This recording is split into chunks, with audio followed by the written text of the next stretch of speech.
sa palagay niya ay meron pang ibang kulang na resource persons na sa palagay nila ay dapat naririto so that the committee could be better informed and we can dispose of more information to make the necessary policies. Mr. Chair. Mr. Chair, if I may. Go ahead, Malu. Doon sa tanong ni Congresswoman Roman, I think it is very important to have the platforms here because they operate a business in our country. So that is one way of getting them here and telling them that you need to put into consideration a regulatory framework. Kasi kung hindi ho natin sila kasama and they will remain indifferent to the reforms that we are thinking, hindi rin ho maiisa katuparan ang dapat na pagbabago na magkaroon. So, yes, Madam Roman, it is important to have them here and to compare. Actually, yung algorithm kasi, they define that eh. So, an algorithm is business-defined, business-led. So, if the Philippines is a #1 market of Facebook, necessarily they will have to protect their eggs here. So, it is very important to consider that. YouTube is gaining ground, I understand, and a lot of Filipinos are shifting just because of the monetization that is happening. So, monetization would mean fast income, di ba? So, you really need to have them here so that they understand what kind of regulatory, and they can come up with suggestions on country-specific regulations that have been adopted elsewhere. Thank you, ma'am. Thank you, sir. Mr. Chair, as a member of the committee, may I move that for the next meeting, we invite representatives from the major platforms to attend our meeting? Actually, we have invited them over. Oh, is that so?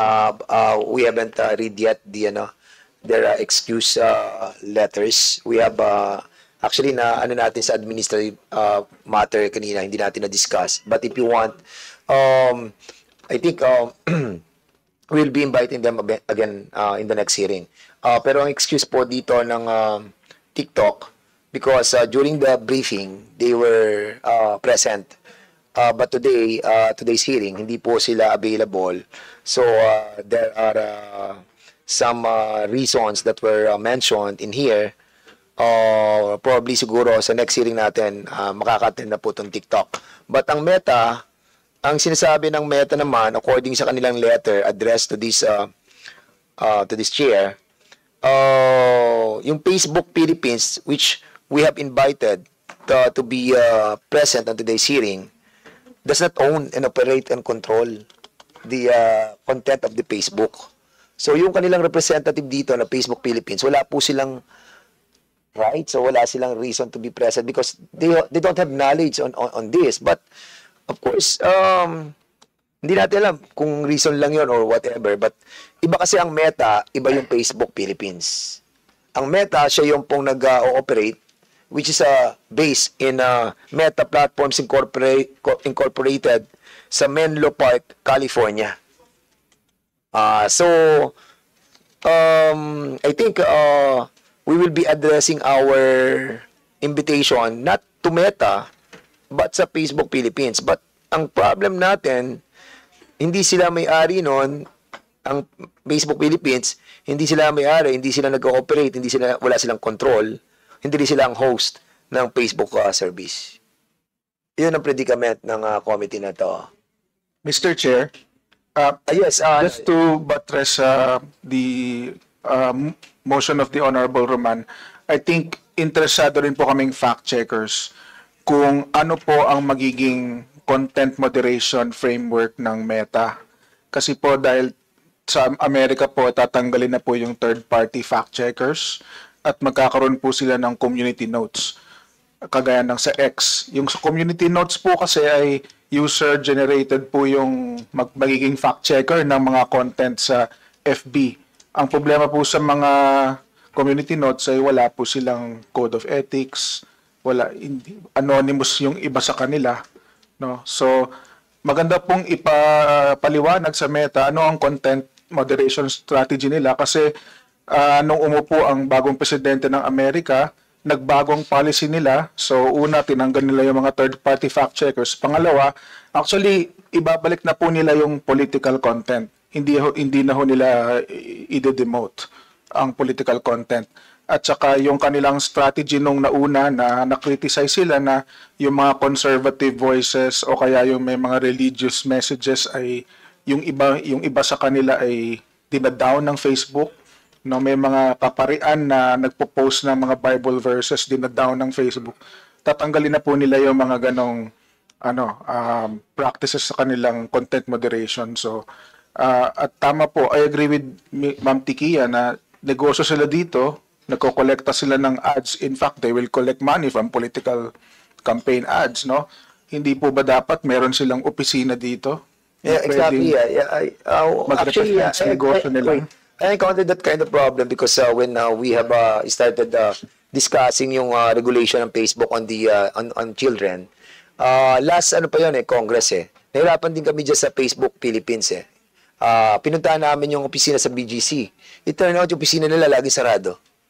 Wala talaga silang representation dito. I will ask the ICT with the indulgence of kasi sa China, meron silang tinatawag na Great Firewall. Yung Great Firewall na yon, hindi makaka-access ang Google, ang Facebook, ang Instagram, or any other social platform.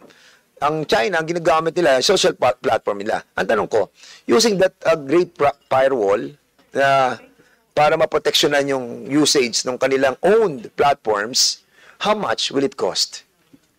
Mr. Chair, with the use of technology, of ballpark lang, sir. With the use of technology, kung firewall ang gagamitin, medyo mataas kasi marami tayong gateways. Pero kung ibang technology ang gagamitin, just to stop Filipinos from accessing them, we can start with a budget, for example, of kasi a similar operation, for example, for a recursive DNS that can repoint you to another website. Siguro, sir, for the entire country, sir, of the Sige, ball figure. Ball figure lang, sir. Mga half a billion. Sir. Half a billion pesos. a billion. Not bad. Kasi, alam mo, But, sir, it's not a firewall po, sir. Ibig sabihin, yeah, I know. there will be a way to go around it. Of Kasi course, the yung firewall- problem natin, if we have issues like this, and try to invite them over, parang it's really hard for them to be present. And ang problem natin, how can we have a comprehensive regulation kung isang part ay hindi cooperative? But the COMSEC have informed me that they wanted to have a private meeting with us. And siguro, tingnan muna natin, baka may mga security matters that they have to discuss it with the members of this committee. Most likely, we will be asking the members to be present on that time. Na kapag nagkaroon tayo ng meeting with the YouTube, Google, Meta, and TikTok. Because yun din po ang sinasabi nila. But of course, siguro, we have to proceed with our intention of trying to well, kung hindi natin sila talaga mako-convince na to be part of the regulation by having their self-regulation in line with ours, I think NTC saka DICT, you have to think over kung yung ating mga investors na mga Pilipino local investors pumasok na sa ganitong klase ng business as well. Hindi ko alam kasi yun nga lang, baka ma-curtail din yung freedom of information di ba? May mga ganong issue din dyan So NTC, meron kayong knowledge about this? Andito NTC, di ba? Tayong regulation. Good afternoon, Mr. Chair. Yes, yeah, for example, kayo sa National Telecommunication kayo, yung AIR, Great Firewall, will put a firewall on this. So